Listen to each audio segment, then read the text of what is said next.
میرے نبی پاک نے فرمایا 3 کام کرو تمہیں فائدہ ہوگا.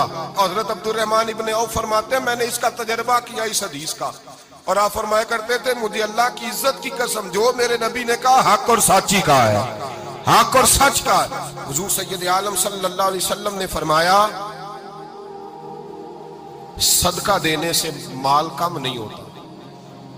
صدقہ دینے سے مال جی کیا کرنے سے, یہ وعدہ ہے نبی پاک کا. صدقہ دینے سے پیسے, اچھا بتائے نا جی مجھے 1000 میں سے 500 دے دیا تو باقی کتنے رہ گئے, تو حضور فرما رہے ہیں کم نہیں ہوتے. 1000 دے دیا تو باقی کتنا بچا, نہیں بھائی. میرے محبوب فرماتے ہیں تو اللہ کے رستے میں 1 دے وہ تجھے 700 گنا کر کے واپس عطا فرمائے گا. نبی پاک نے فرمایا صدقہ دینے سے مال کم نہیں ہوتا, اور فرمایا معذرت کرنے سے عزت میں کمی نہیں آتی. معذرت کرنے سے عزت میں کمی, اللہ اکبر, معذرت کرنے سے عزت میں کمی. اور حد کر دی میرے حبیب نے, فرمایا تو رب کی رضا کے لیے عاجزی کر, تیرے نبی کا وعدہ ہے اللہ تجھے عزت عطا فرما دے گا. تو جھک جا اللہ کی رضا, عاجزی اختیار کر, سادگی اختیار کر, سادگی عاجزی کر, تجھے اللہ 2 باتیں اس میں ارشاد, ایک معذرت کر غلطی ہو جائے, اور دوسرا پہلے عاجزی کی بات سنے.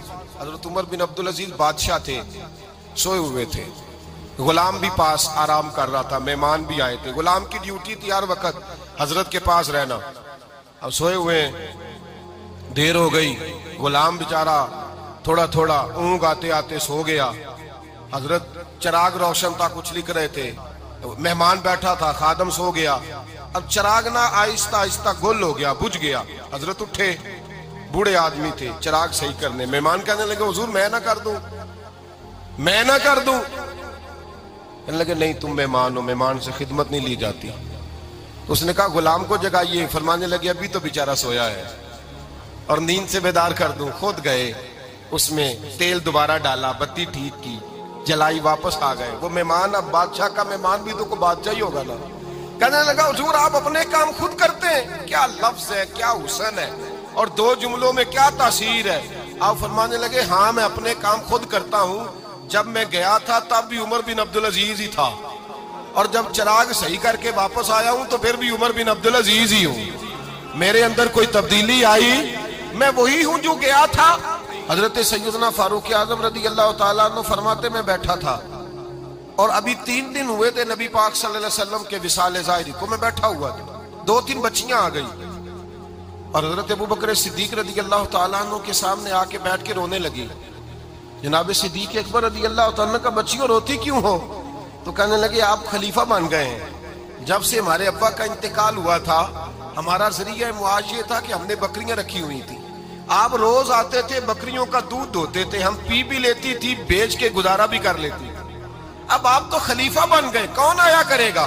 تو حضرت ابو بکر صدیق فرمانے لگے تمہیں پتہ ہے جو خلیفہ ہوتا ہے وہ تو خادم ہوتا ہے قوم کا, میں آیا کروں گا. حضرت ابو بکر صدیق روزانہ اٹھتے عصر کے بعد اور جاتے, خلیفہ ہونے کے باوجود ان بچیوں کی بکریوں کو پکڑتے, دودھ دھوتے, ان کے گھر میں دے کے آتے. حضرت فاروق اعظم جب بھی دیکھتے تو کہتے ابو بکر تو پیچھے آنے والوں کے لیے رستہ بڑا مشکل کر رہا ہے, بڑا مشکل کر رہا ہے. جگر راہ وفا میں نقش ایسے چھوڑ آیا ہوں, میں جس منزل سے گزرا ہوں وہ اب تک یاد کرتی ہے. حضرت سلمان فارسی رضی اللہ تعالیٰ عنہ صوبے کے گورنر تھے, سادہ سا لباس پہن کر, سادہ سا, بس اسٹاپ پہ کھڑے تھے, جہاں سے لوگ اندر داخل ہوتے تھے, جہاں سواریاں باندھی جاتی تھی, آج ہم اپنے زبان میں اسے بس اسٹاپ کہتے. باہر کھڑے تھے, کوئی مہمان آ گیا کسی کا, اس نے دیکھا سادے سے کپڑے ہیں, خستہ سی حالی ہے, اس نے سمجھا کوئی کلی ہے شاید, معاذاللہ کوئی ملازم ہے. کہنے لگا خادم ادھر آؤ, ادھر آؤ. آپ قریب گئے, کہنے لگے میرا سامان اٹھاؤ. امام غزالی فرماتے ہیں جب تو علم پڑھنے بیٹھتا ہے تو یہ بھی خیال کرنا تیرے اندر تکبر کا بوٹا نہ لگ جائے, عاجزی اختیار کرنا, عاجزی.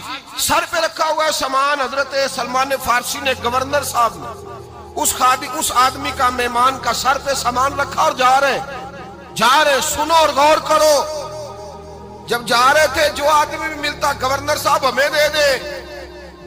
مہمان پریشان ہو گئے, کہنے لگے حضور آپ گورنر ہیں؟ فرمانے لگے نہیں, یہ تو میرا دنیا داری کا نام ہے جو ان لوگوں نے رکھا ہوا ہے، اصل میرا نام وہی ہے جو تو نے لے کے پکارا ہے، اصل نام وہی ہے۔ تو نے کہا غلام ادھر آ، آپ فرمانے لگے پہلے میں ایک یہودی کا غلام تھا، پھر رب تعالیٰ نے فضل کیا تو میں محمد عربی کا غلام ہو گیا، رسول اللہ کا غلام ہو، اور جب میں نبی پاک کا غلام ہوا ہوں تو اس سارے صوبے کا امام ہو گیا ہوں، تو اصل تو میں غلام ہی ہوا نا۔ دوسرا میرے نبی پاک صلی اللہ علیہ وسلم میں ایک تو عاجزی سے عزت ملتی ہے، تکبر سے عزت، وہ جو بندہ جھجکتا ہے نا تیرے نیڑے جانے سے، تو کہتا ہے میری بڑی عزت کرتا ہے، وہ عزت نہیں کرتا۔ شیر کی عزت ہوتی ہے کہ خوف ہوتا ہے؟ بولے نا، تو نہیں نہ ڈر لگتا ہوتی کو۔ شیر کا کیا ہوتا ہے؟ خوف، اس کی عزت نہیں ہوتی۔ تو درندہ ہے، درندوں کی بھی کبھی عزت ہوتی ہے؟ تو جو آدمی ڈنڈے کے زور پر لٹکا کے ڈنڈا اور وہ لوگوں سے عزت کرا رہا، تو بھائی یہ تیری عزت نہیں ہے، تیرا خوف ہے۔ عزت عاجزی میں ہے، انکساری میں ہے۔ اور دوسرا میرے نبی پاک صلی اللہ علیہ وسلم نے فرمایا عزت معاف کرنے میں ہے۔ عزت کس چیز میں ہے؟ بدلہ لینے میں عزت۔ یہ حقائق ہے۔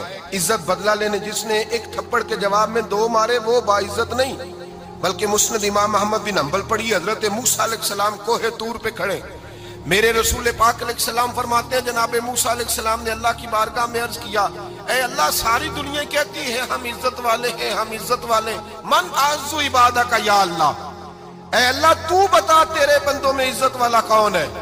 تو حضرت موسیٰ کہتے ہیں رب کریم نے فرمایا اذا قادر غفارا، جس کے پاس بدلہ لینے کی طاقت ہو پھر بھی معاف کر دے وہ بڑی عزت والا ہوا کرتا ہے۔ جو اینٹ کے جواب میں پتھر مار سکتا ہو، جو گولی کے جواب کے اندر 15 گولیاں مار سکتا ہو، لیکن معاف کر دے وہ بڑی عزت والا ہے۔ عزت والا ہے جو معاف کرے۔ حضرت فخر جہاں دہلوی بہت بڑے درویش تھے، سلسلہ عالیہ چشتیہ کا بہت بڑا نام، اور اس صوفی کے آپ حالات پڑھیں تو رب کریم نے بڑا ہی نوازا ہوا تھا۔ دلی کی جامع مسجد کے خطیب، اور ان کی کرامت یہ تھی کہ جو آدمی آ کے سامنے کھڑا ہوتا تھا نا اسے بتانا نہیں پڑتا تھا کہ میرے دل میں کیا ہے، بتانا نہیں پڑتا تھا، سامنے آ کے کھڑا ہوتا